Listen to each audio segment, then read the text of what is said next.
اللہ کا مقصد ہرگز یہ نہیں ہوتا، یہ کبھی مت سوچئے گا کہ جس کا بندہ دکھی ہے، اس کا بندہ پریشان ہے، رو رہا ہے اور وہ بیٹھ کے اوپر ہنس رہا ہے، خوش ہے۔ ایسا نہیں۔ ایک انسان، ایک باپ، ایک ماں نہیں ایسا کر سکتی، رب کیسے کر سکتا ہے؟ وہ اپنے بندے کو دکھی دے کر کبھی خوش نہیں ہوتا۔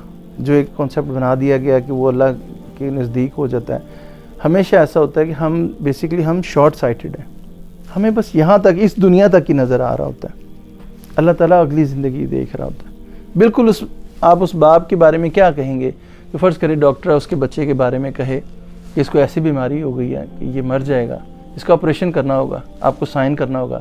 باپ کرتا ہے نا سائن، اس کے اوپر یہ بھی لکھا ہوتا ہے کہ اگر کچھ ہو گیا تو ہم ذمہ دار نہیں، آپ سائن کریں۔ کس چیز پر سائن کر رہا ہے؟ اس کی موت کے پروانے پر سائن کر رہا ہے نا باپ۔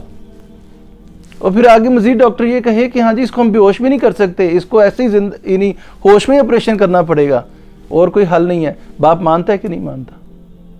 اب اگر وہ بچہ کہے کہ ابا جی آپ نے تو مجھے انتہائی تکلیف میں مبتلا کر دیا، وہ روئے گا، چلائے گا، تو باپ کے اس کے پاس کھڑا ہو کے، مجھے ابھی بھی یاد ہے میرا بیٹا جو دوسرے نمبر والا، وہ جل گیا یہاں پہ، بہت اس کا سارا اتر گیا، مجھے آج بھی وہ کیفیت نہیں بھولتی۔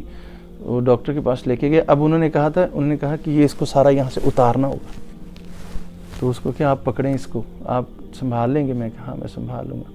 وہ میں نے میرا منہ اس کی طرف تھا، میں نے اس کے منہ کے ساتھ اپنا منہ اس کو پیار کر رہا تھا، اور وہ ڈاکٹر اس کو وہاں سے روئی سے اس کی کھرچ رہا تھا، اس کی وہ جلی ہوئی جلد، وہ اس طرح چیخیں مار رہا تھا کہ ایک وقت یہ آیا کہ آخر تک پہنچتے بے ہوش ہو گیا، درد سے، تکلیف سے۔ اس وقت سوچیں ایک باپ کی کیا کیفیت ہوتی ہے۔ وہ تو اگر جو ہمارا نظریہ، ہم تو کہیں کہ میں تو اس ڈاکٹر کو قتل کر دوں گا جس نے اتنی تکلیف دی، مجھے پتا تھا یہ تکلیف نہیں ہے، یہ اس کے لیے راحت ہے، بعد میں بنے گی۔ ایک انسان اتنا اس کی وسعت ہوتی ہے اس کی نظر میں کہ وہ اگلے آنے والے مرحلوں کو دیکھ کر اس ساری تکلیف کو برداشت کر لیتا ہے ایک باپ، اور اللہ وہ تو بالکل اس کو آخر تک دیکھ رہا ہے، اسی لیے اللہ بھی برداشت کرتا ہے۔ جب سمجھیں آپ دکھی ہیں نا، اللہ آپ سے زیادہ دکھی ہے آپ کے اوپر۔ جب آپ خوش ہیں تو یہ سمجھ لیں کہ اللہ آپ سے زیادہ خوش ہے اس کے اوپر۔ ہمارے اندر بس یہ شارٹ سائٹڈنس ہے، سمجھ نہیں پاتے، اللہ کو سمجھ نہیں پاتے۔ اسے کوئی ضرورت نہیں ہے آپ کو آزمائے، اسے کوئی ضرورت نہیں ہے آپ کو دکھ دے۔ مسئلہ یہ ہے ایک کام کر لیں، بس صرف ایک کام۔ میں یہی بار بار کہتا ہوں، ہم مسئلہ یہ کرتے ہیں، ہمارے جب خوشی کے وقت ہوتے ہیں نا، جب ہمارے سکھ کے لمحے ہوتے ہیں، تب ہم نے اللہ کو بھولا ہوتا ہے۔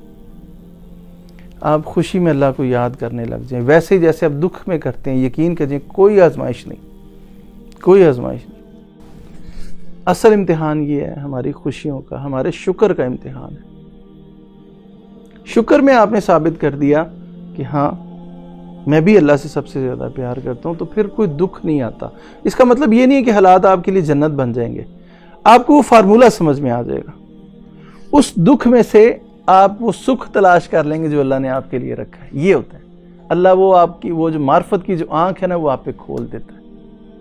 دکھ کچھ نہیں ہے، سکھ کچھ نہیں ہے، صرف یہ دو فیصلے ہیں، ایک فری ول آپ کی ہے، ایک فری ول آپ کے رب کی ہے۔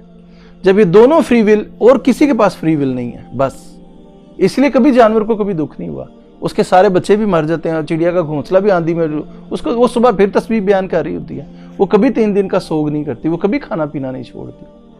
کیوں؟ کیونکہ اس کے پاس فری ول نہیں ہے۔ ایک اللہ نے اس کے بارے میں فیصلہ کیا، اس نے کہا ٹھیک ہے، بس۔ ایک فری ول آپ کے پاس ہے اور ایک آپ کے رب کے پاس ہے، اور کسی کے پاس کوئی فری ول نہیں ہے۔ یہ دو فری ول جب ٹکراتی ہیں تو ہمیں دکھ ہوتا ہے۔ اس وقت پھر انسان یہ ہوتا ہے، جب انسان سکھ میں ہوتا ہے نا، سکھ میں اللہ کو یاد کر لیتا ہے، اللہ کو پہچان لیتا ہے، تو پھر یہ ہوتا ہے کہ جب اس کو وہ دکھ آتا ہے یا اس کی جب وہ ڈفر آتا ہے نا، تو اس میں چھپی ہوئی وہ جو خیر ہوتی ہے اس کو وہ پہچان جاتا ہے، اس کو اگلے مرحلے نظر آنے شروع ہو جاتی ہیں، بالکل اس باپ کی طرح جو اس کی کھال اتار ہے اس کے بچے کی، مگر اسے پتہ ہے کہ یہ اس کے لیے راحت بنے گی بعد میں۔ ہم ایک چھوٹے سے علم پر بھروسہ کر کے اتنا کچھ قربان کر دیتے ہیں۔ مجھے آج بھی اللہ کا شکر ہے کہ وہ بیٹا میرا جون سا ہے، ڈاکٹر نے کہا تھا کہ اگر اس کی صحیح ٹریٹمنٹ نہ ہوئی تو اس کا یہ چیز جب یہ خشک ہو جائے گی نا، تو اس کی موومنٹ جون سی ساری رک جائے گی، یہ موو نہیں کر سکے گا، یہ ہو جائے گا، تو یہ کرنا پڑے گا۔ میں نے کہا ٹھیک ہے۔ تو آج اللہ کا شکر ہے اس کا نشان بھی نہیں ہے وہاں پہ، اس کو یاد بھی نہیں ہے کیوں تھا، مگر مجھے اس کی وہ تکلیف یاد ہے۔ ایک احساس بس اندر آ جائے کہ آج اگر اس وقت میں دکھ میں ہوں تو میرا رب زیادہ دکھی ہے، مگر وہ اگلی زندگی دیکھ رہا ہے، ان اگلے لمحوں کو دیکھ رہا ہے جو میرے لیے فائدہ ہے۔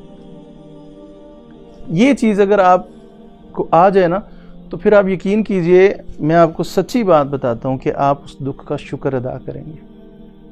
آپ صبر نہیں کریں گے، آپ شکر کریں گے کہ یہ اگر دکھ مجھے نہ ملا ہوتا تو مجھے آج یہ نہ ملا ہوتا، یہ پریشانی نہ آئی ہوتی تو مجھے یہ نہ ملا ہوتا۔ ایسا ہے، ایسا ہی آپ اپنی زندگیوں کو چیک کیجئے، آج ہی جا کے چیک کیجئے۔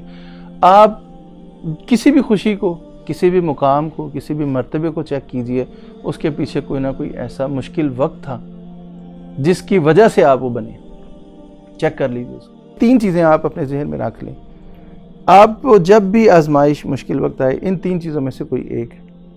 اللہ وہ کھوٹ دور کرنا چاہتا ہے جو آپ کی رکاوٹ بنے گا۔ اللہ آپ کا ہائیسٹ پوٹینشل لینا چاہ رہا ہے، آپ کو ٹاپ کروانا چاہتا ہے، آپ کم نمبروں پہ راضی ہو کر بیٹھیں گے۔